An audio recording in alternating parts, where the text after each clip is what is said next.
குஜராத்தில் நடைபெற்ற பேட்மிண்டன் விளையாட்டுப் போட்டி ஒற்றையர் பிரிவு ஆட்டம் மற்றும் இரட்டையர் பிரிவு ஆட்டத்திலும் வெற்றி பெற்று தங்கப்பதக்கம் வென்று சாதனை படைத்த மதுரை சம்மட்டிபுரம் பிள்ளைமார் சங்க உயர்நிலைப் பள்ளி மாணவர் முகமது ரபீக் அவர்களை கௌரவிக்கும் விதமாக தேசிய மனித உரிமை சமூக நீதி கவுன்சில் ஆஃப் இந்தியா குளோபல் சார்பாக மாநில தலைவர் முனைவர் பிச்சைவேல் தலைமையில் சிறந்த சாதனையாளர் விருதும் சான்றிதழும் வழங்கி நிர்வாகிகள் பாராட்டினர்.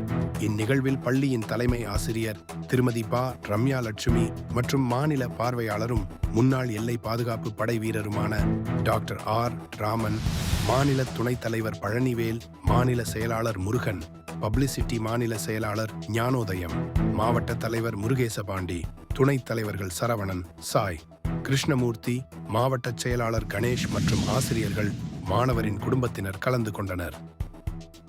பிரிவில்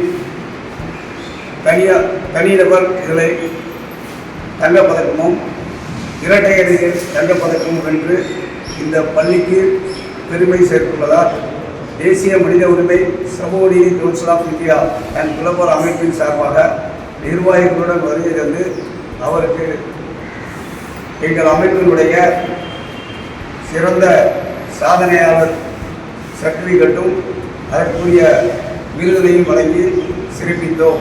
இந்த நிகழ்ச்சியில் எங்களுடைய மாநில நிர்வாகிகள், மாவட்ட நிர்வாகிகள் அனைவரும் கலந்து கொண்டனர். இந்த மாணவர்களுடைய எதிர்காலத்திற்கு உறுதுணையாக இருக்கக்கூடிய இந்த பள்ளியினுடைய தலைமை ஆசிரியர் திருமதி ரம்யா லட்சுமி அவர்களுக்கு எங்கள் அமைப்பின் சார்பாக மனமார்ந்த நன்றியினை அவர்கள் பெற்றோர் சார்பாக தெரிவித்துக் கொள்கிறோம். மதுரை பிள்ளைமார் சங்கம் மேல்நிலைப்பள்ளிய தலைமை ஆசிரியர் பேசுகிறேன்.